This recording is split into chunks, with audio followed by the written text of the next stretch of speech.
Hi friends, doctor R के Jain here. आज हम ऑटिज़म में जो स्लीप की प्रॉब्लम है उसके बारे में बात करेंगे।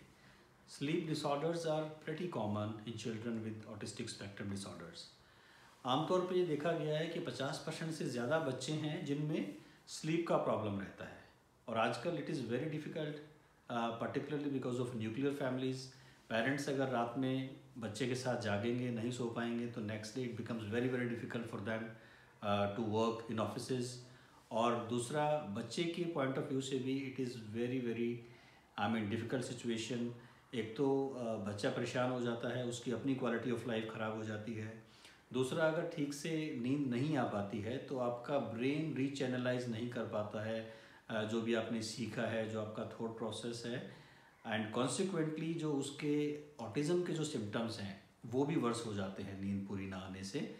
ख़ास तौर पे बच्चे की जो एंग्जाइटी बढ़ सकती है, रिपीटेटिव बिहेवियर बढ़ सकता है, एग्रेशन, इरिटेबिलिटी, यहाँ तक कि इवन जो बड़े बच्चे रहते हैं, एडोलेसेंट जो बच्चे होते हैं ऑटिज़म के, उनमें डिप्रेशन तक की शिकायत पाई जाती है अगर नींद पूरी ना हो तो। और नींद की समस्या, जैसे मैंने बताया आपको, 50% से ज़्यादा बच्चों में पाई जाती है जो ऑटिज़म से ग्रसित हैं। तो क्या करें इसके बारे में? हम क्या इसको जाने दें ऐसे ही कि नींद की प्रॉब्लम तो ऑटिज़म के साथ जुड़ी हुई है, इसका हम कुछ भी नहीं कर सकते हैं, या इसको हम एड्रेस करें? तो पहले जानते हैं कि किस तरह की प्रॉब्लम स्लीप में आती है इन बच्चों को। एक तो sleep, you can imagine from yourself, actually as an adult you can understand it better. अगर आपको नींद नहीं आ रही है तो क्या कारण है?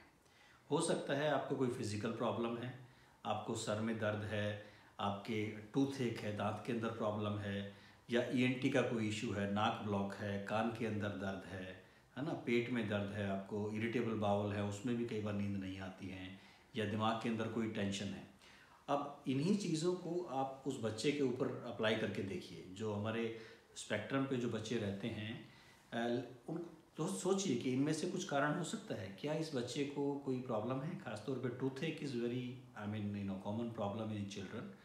टूथ एक है, या जो रेस्पिरेटरी प्रॉब्लम होते हैं, कफ, कोल्ड, या कान में दर्द होना, ये कॉमन चीज़ें हैं बच्चों में। तो we have to make sure कि इनमें से कुछ नहीं है। गट की प्रॉब्लम काफ़ी कॉमन होती है बच्चों में, जैसे आप जानते हैं। ख़ासतौर पे ऑटिज़म वाले बच्चों में थोड़ी लीकी गट की समस्या होती है। गट में थोड़ा सा माइल्ड इन्फ्लेमेशन भी रहता है। कई बच्चों को कुछ फूड से एलर्जी या इंटॉलरेंस भी होती है।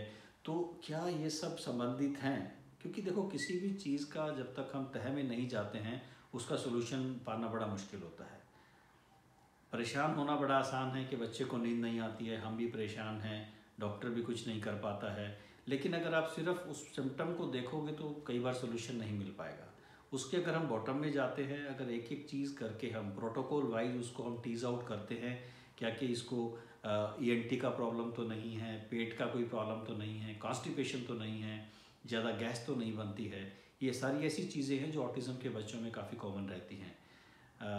और कोई एंग्जाइटी तो नहीं है। लेट से 2 दिन के बाद आपने उसको बताया है कि उसका वैक्सीनेशन ड्यू है, और बच्चे के दिमाग में वो सब वैक्सीनेशन, निडल, और एक नए हॉस्पिटल में या क्लिनिक में जाना जहाँ पे बहुत सारे लोग दिखाई देंगे। कोई एंग्जाइटी तो प्ले नहीं कर रही है बैक ऑफ माइंड में बच्चे के, जिसकी वजह से उसकी नींद डिस्टर्ब हो जाती है। या एक कई बार एपिलेप्सी भी होती है इन बच्चों में। करीबन 25% जो स्पेक्ट्रम पे बच्चे होते हैं उनमें एपिलेप्सी की संभावना भी काफ़ी स्ट्रॉन्ग होती है। तो बच्चा बार बार स्लीप में उठता है, कुछ और हरकतें करता है, चिल्लाता है। Can it be part of epilepsy?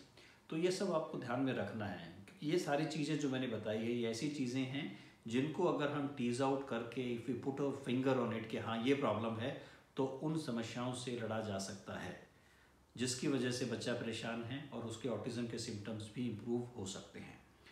तो एक तो अगर नींद बच्चे को नहीं आ रही है, डिस्टर्ब्ड है, तो उसको ऐसे नहीं जाने देना है। वी हैव टू, खुद भी हम अब स्क्रीन कर सकते हैं। As a parent we are very intelligent, we know कि हमारे बच्चे को क्या प्रॉब्लम है, उसकी क्या नीड है। हर छोटी चीज़ के लिए आपको डॉक्टर के पास जाने की ज़रूरत नहीं है।